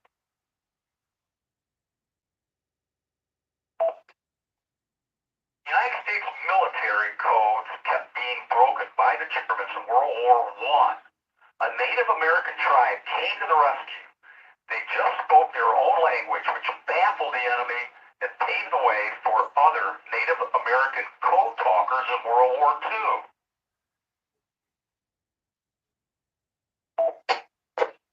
The VAREI, just for identification here, we're talking about the World War I code talkers. And so it's an irony that probably didn't go unnoticed by Choctaw soldiers fighting in World War I. This one.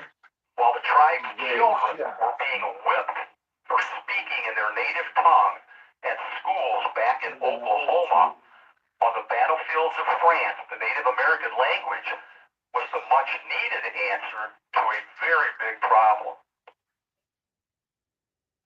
In the autumn of 1918, U.S. troops were involved in the Meuse-Argonne offensive on the Western Front. It was one of the largest frontline commitments of American soldiers in World War I, but communications in the field were compromised.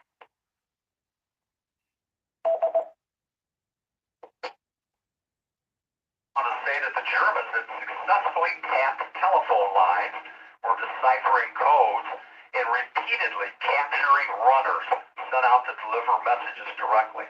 It was a huge problem, and they couldn't figure out a way around it, says Matt Reed. He's the curator of the American Indian Collections at the Oklahoma History Center, which is the headquarters of the Oklahoma Historical Society. Solution was to stumble upon, by chance, an overheard conversation between two Choctaw soldiers in the 142nd Infantry Regiment. The pair were chatting in camp when a captain walked by and asked what language they were speaking. Realizing the potential for communication, he then asked if there were other speakers among the troops. The men knew of Choctaw soldiers at company headquarters. So using a field telephone, the captain got the men to deliver a message in their native tongue, which their colleagues quickly translated back into English. The Choctaw telephone spoke, and so was code talking.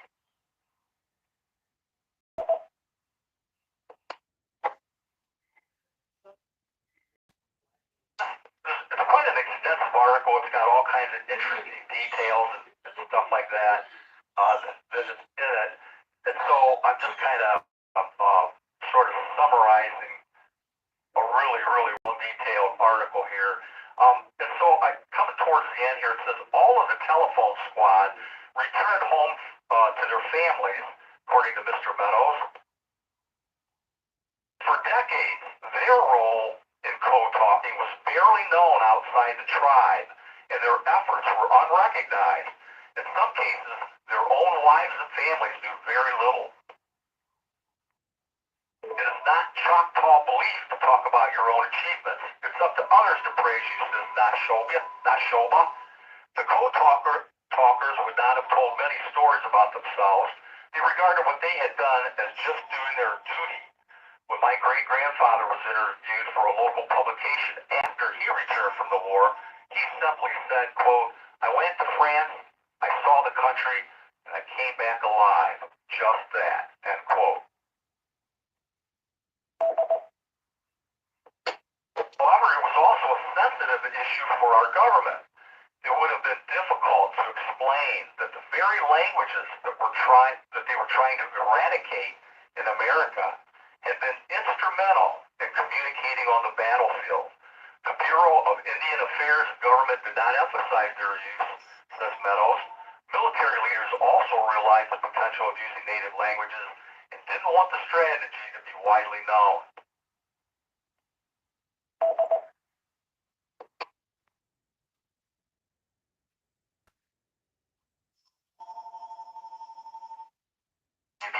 I just identify here, and just finishing up here, although the Navajo code talkers of World War II received public attention when their code was declassified in 1968 and received congressional recognition and gold and silver medals in 2001, all other code talkers remain federally unrecognized, according to Meadows. But the attention of the Navajo code talkers received and soon sparked interest in the Choctaw code talkers. Men's relatives and tribe gathered what information they could, but only a handful of documents existed, and few veterans were still alive. They worked and campaigned hard, along with other tribes, to get recognition for the men. So in 1989, the French government bestowed the Chevalier de l'Ordre National des Mutes, the Knight of the Order of National Merit, posthumously to the Choctaw code talkers of World War I and World War II, and the Comanche talkers of World War II. But it was only in 2008 that the Code Talkers Recognition Act was passed in the United States, recognizing the hundreds of overlooked code talkers from different tribes, including the Choctaw.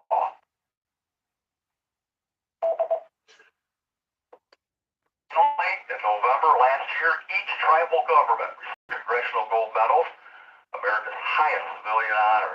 They were inscribed with a unique design that represent their tribe, and their families of each code talker received silver version of the gold medal.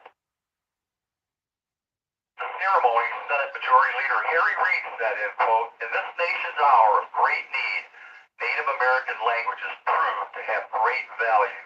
And the United States government turned to a people and a language they had tried to eradicate," end quote. So it was a bittersweet moment, says Nashoba.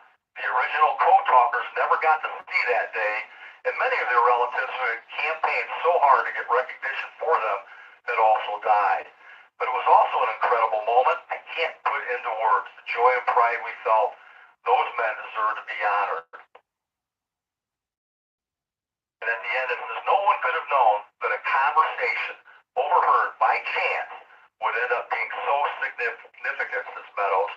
Sometimes great things come about by accident rather than design. So there you go. Again, it's a really lengthy article, super neat history and information on not only the code talkers from World War II, but especially those that started it in World War I. Really, really interesting. And thanks to Bob for bringing that to our attention last week.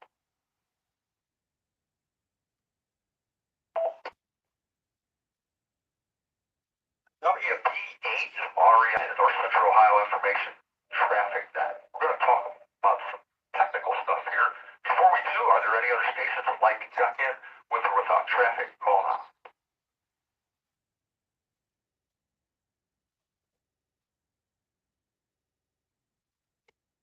Kilo Delta 8, Sierra Lima Golf, TD Nick in Orville, no traffic.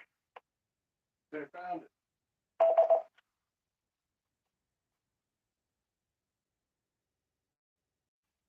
Anyone else?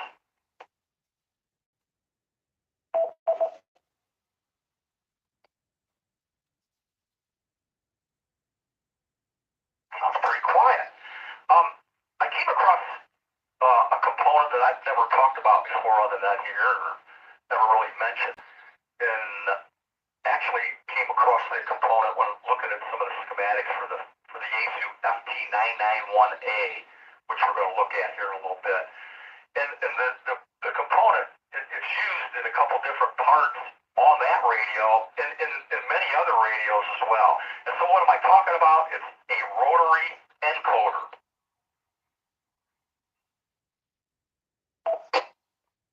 That's a rotary encoder. Well, rotary encoder is a type of position sensor that converts the angular position or the rotation of a knob into an output signal that can be used to determine which direction the knob is being turned.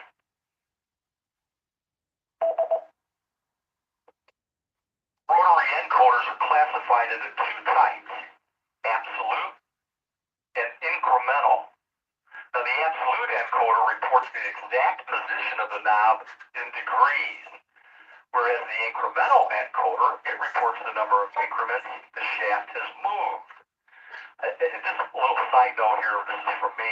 I noticed it looks like they use the incremental encoder in like one of the VFO knobs and one of the other controls that is on the 991A. So we might kind of lean more towards the incremental encoder when we're talking about rotary encoders. So a little more here. Rotary encoders, well, they're the modern digital equivalent of potentiometers. However, they're a lot more versatile than potentiometers. We all studied that when we took our hand test. The variable resistors, what a potentiometer is, used a lot of times for volume controls and squelch controls, things like that. And so rotary encoders, they can actually rotate 360 degrees without stopping, whereas a potentiometer, it can only rotate about 3/4 of a circle.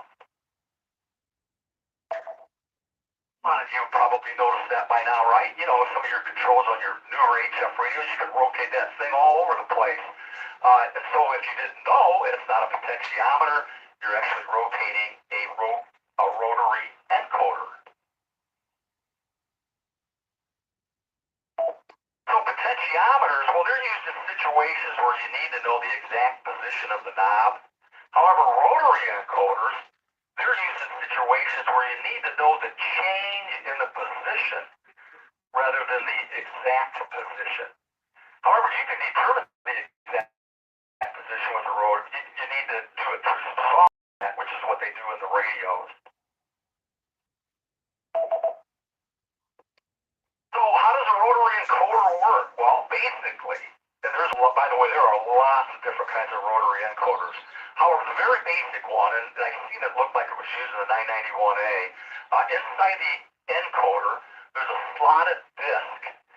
And if you can't see the image I'm looking at, but if you could just picture a circle with a hole in the middle, it would be so it looks like a donut. That whole circle is all metal. It's just a metal piece that's conductive, obviously. And all around that circle and that metal, it has little rectangular openings cut out, and they're spaced in equal distance all the way around that circular tab. And so that circular tab is grounded. It's connected to chassis ground. And then there are two little tiny contacts. One is labeled A and one is labeled B.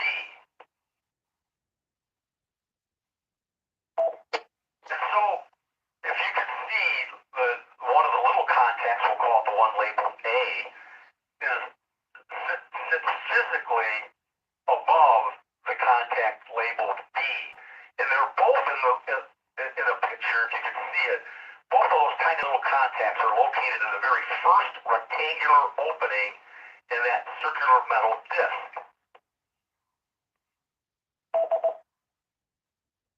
So what happens is really basically as you rotate that knob, you're rotating that metal disc. And so when you turn the knob, the A and B begin to make contact with that common ground, which in this case we'll call pin C. That's what's connected to that metal piece. So as it rotates, it's connected to ground and it makes contact, A and B. And it does it in a specific order, depending on which direction you turn the knob.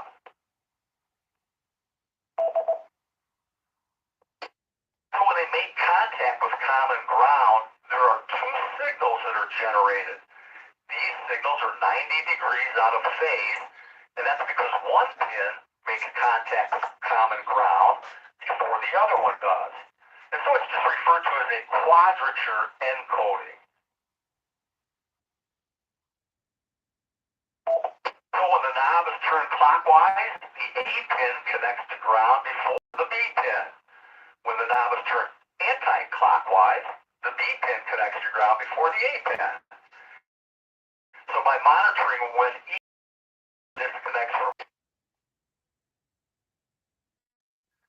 of the B contact, when A's state changes on and on.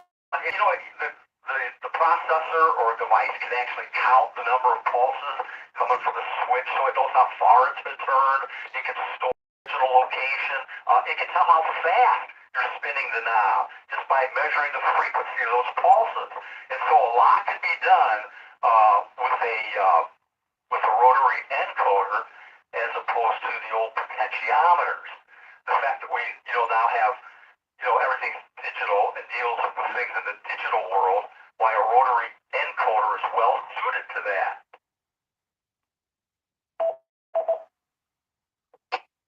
And there's a lot of information about rotary encoders and how they work. Some work optically with light, some work magnetically, some work just mechanically, kind of like the one we just talked about, a real basic rotary encoder. And there's quite a bit more to it than just that. So it's an interesting topic. If you like to really dig into radio, especially the newer radios, you might want to Google rotary encoders. Learn a little bit about them because they're in all of our HF radios now. And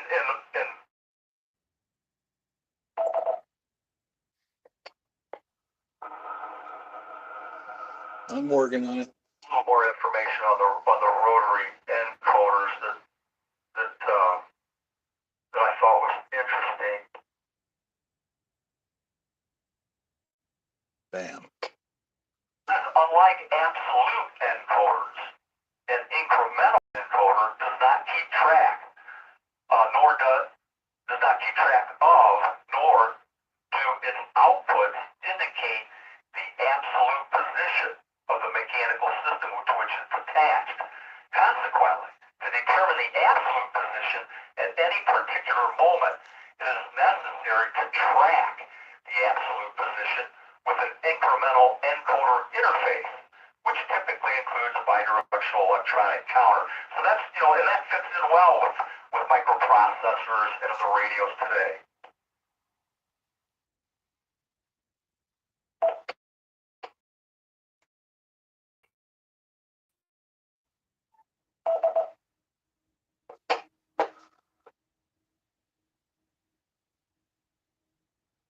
Right, so that's leading us into the FT991 and what we're going to be looking at here this time. Before we dig all into this topic, are there any other stations that would like comments or questions? To give everybody a little chance to do that. We learn about the schematic symbols and that when we're taking our amateur radio tests. Quite often we get away from it and we kind of forget what it's all about. So that's why we bring it up here on the net. It gives you a chance to follow along. You can ask questions. It gives you a chance to identify any components or any parts of the diagram that you'd like to mention. And so we try to make it kind of fun.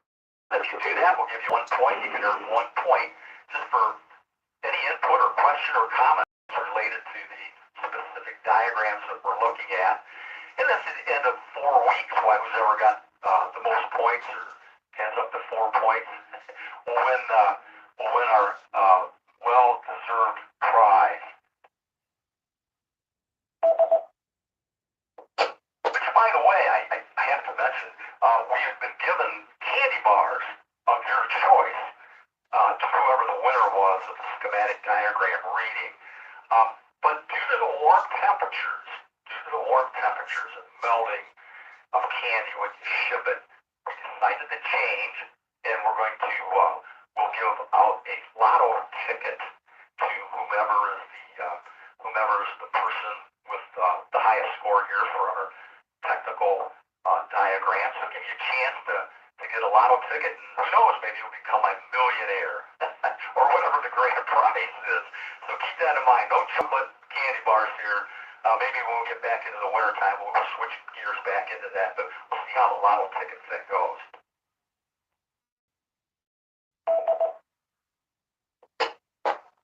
That being said, how do you get the schematic? Well, real simple. If you just Google Yaesu FT991A Service Manual.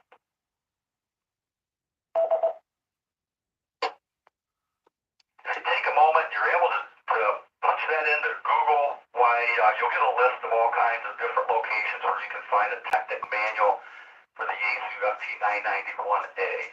The one that I picked was at hamoperator.com, and they had it as a nice PDF. So that's the one I'm using. You can find other locations that have the same technical supplement for the FT9891. So that's what we'll be looking at. So you get a chance and you want to follow along, see if you can find that.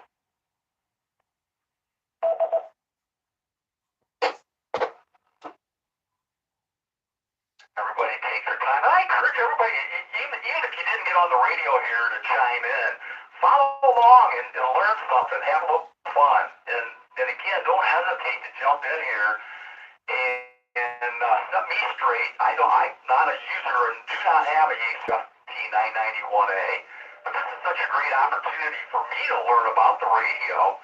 And you guys too, and chime in here if you're a 991 operator, and set me straight on some things, and help us identify some of these resistors and capacitors and other components in the radio.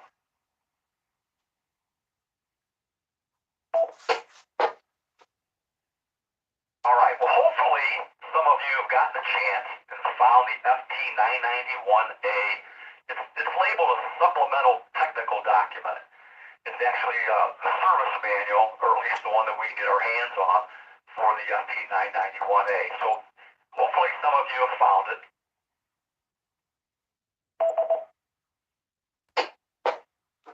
You have it on your computer screen. If you scroll down to the what's called the block diagram, the FT991A block diagram, that right there is something we're going to be looking at quite a bit. So if you get a chance, if you want to print it out, you can, although the print will be quite small. But if you have it to where you can look at it on your computer screen and zoom in, that'll be really, really helpful. So we're going to be looking and referring to the FT991A block diagram.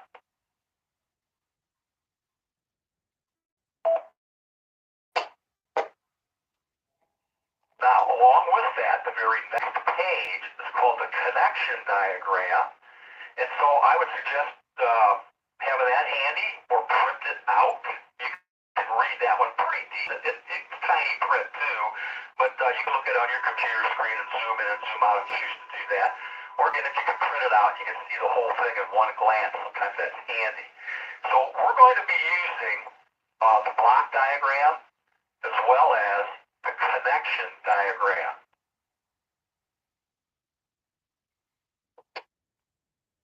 Kind of cool because this is it's a very complex, highly technical radio, the Yaesu FT991A. I mean, much like the ICOM 7300, no doubt about it. Matter of fact, they're in a lot of ways very comparable, similar radios. And of course, in a lot of ways, are very different. But again, have the block diagram, you have the connection diagram handy. We'll refer to it quite often. What's nice is that the radio, the major components of that radio are separate boards. For example, if we were talking about the HF power amplifier, it's on its own separate board. The VHF UHF amplifier is on a separate board. The whole panel display is a separate board. The control panel is a separate board. So everything is on different boards, which makes it nice. It probably makes it nice for troubleshooting purposes, and it makes it nice for us to kind of narrow things down. And that's what we're going to do. We'll pick a specific board to look at, and that's the one we'll kind of study. And then maybe the following week, maybe we'll pick a different board and we'll analyze that one.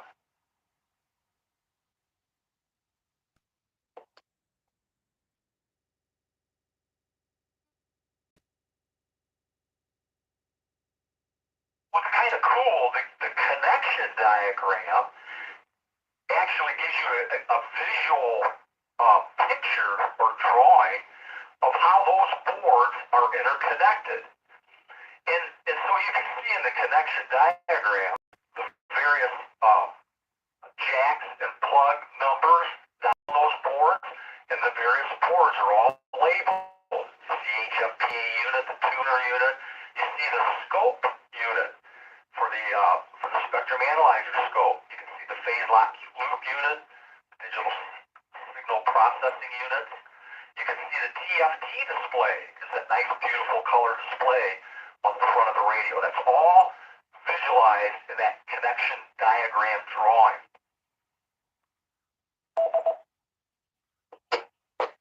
Most of those boards are connected with, and I've never looked inside the radio, but they're probably that very flat, that's a flat, I don't know if it's, I'm using phenolic for the word, but it's a flat plastic-like material with traces, actual conductive traces that are used to interconnect the boards. Looking very close.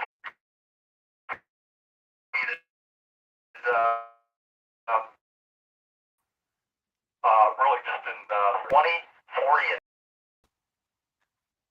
I think it's Metamora, Michigan, if that sounds right. So on 20 meters, it'll be on 14.33. On 40 meters, they'll be on 7.27.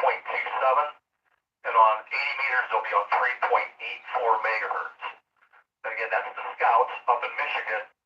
And they'll be operating up until July 7th. So you might have to really listen and tune around for them, see if you can help them earn their Eagle badges. And again, their call sign is Kilo 8 Golf Charlie.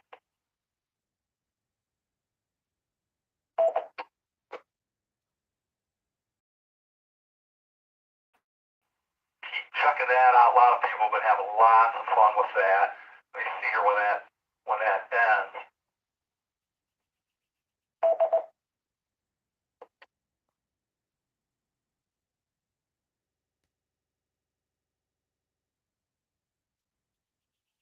Somebody, I'm sure there's folks on here that know the dates that the event runs. And Bob probably already mentioned it.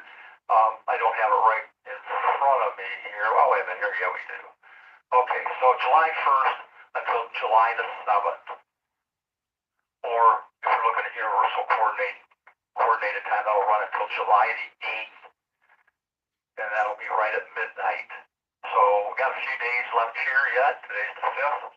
So you got to the end of July the 7th toward the 13 colonies.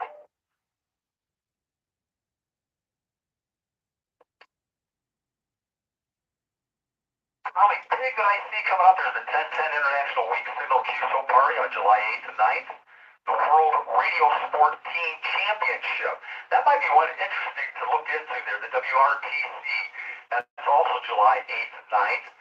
And then July 15th and 16th will be the North American RTTY QSO Party for anybody that's a RTTY operator. And then also not until the end of September, the 23rd and the 24th, this is the CQ Worldwide RTTY DX contest for anybody that's a RTTY operator. bunch more stuff. I mean, tons always going on. A lot of cool QSO parties, things like that. So check out the contest calendar. I always find it at the Ohio Section's webpage. This month it's on page 42.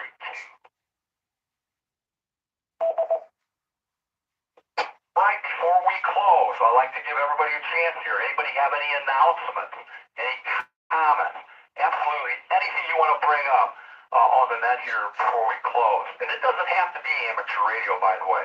Anybody call now.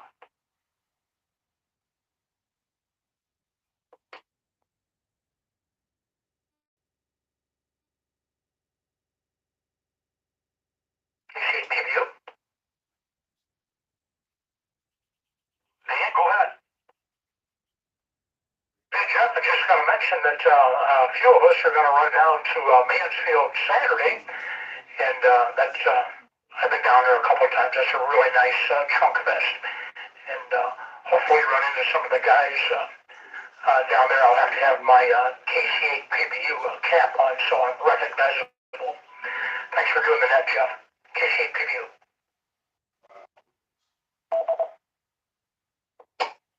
Hey, Dan, fine business. Another good plug there for the Mansfield Trunk Fest Saturday for sure. And yeah, you know that the hats and the badges and the name tags on that sometimes are important. Yeah, so often we talk to each other on the radios, but you know, you can pass people that you talk to all the time and never even know that was the person. So a cap with your call sign on is probably a good idea. Fine business, Dan. Sounds like it's going to be a nice meeting. Next week when everybody gets back and we get on the net here, we'll give folks a chance to fill us in on how the Mansfield Trunk Fest went this year. Very good. We'll keep our fingers crossed for good weather. Anybody else?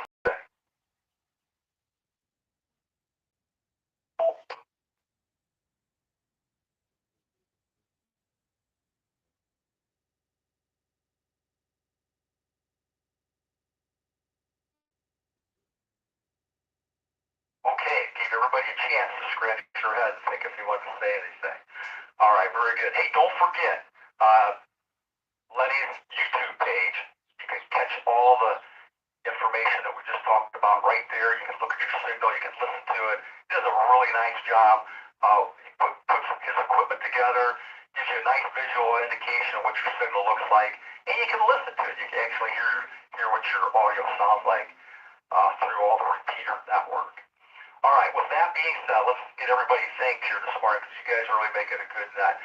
Thank you to Bob, thanks to Dan, thanks to Pat, thanks to Lenny, and thanks to Jim. I think I got everybody, and of course everybody that checked in. Everybody here again next Wednesday at 10:15 a.m. for the North Central Ohio Information and Trade Net. Don't forget, get your Google your service manual for your Yaesu T991A. You just might win a lotto ticket. Who knows, you might even become a millionaire. Then you can leave that job that you always hated. All right, that's the end of that. WB8REI and the North Central Ohio Information and Traffic Net are now clear. 73s, everyone.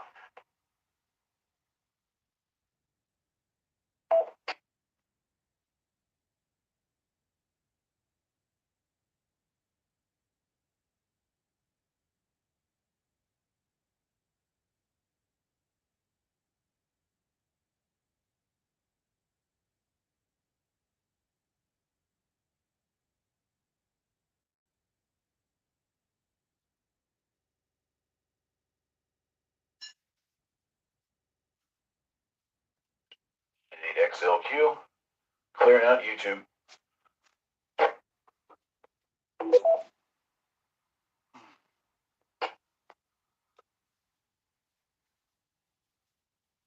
Thanks for doing it, Lenny. Really appreciate it. It's cool. WB8REI.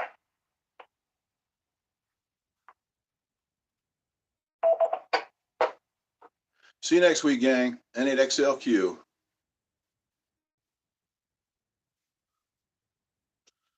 Why do they do that?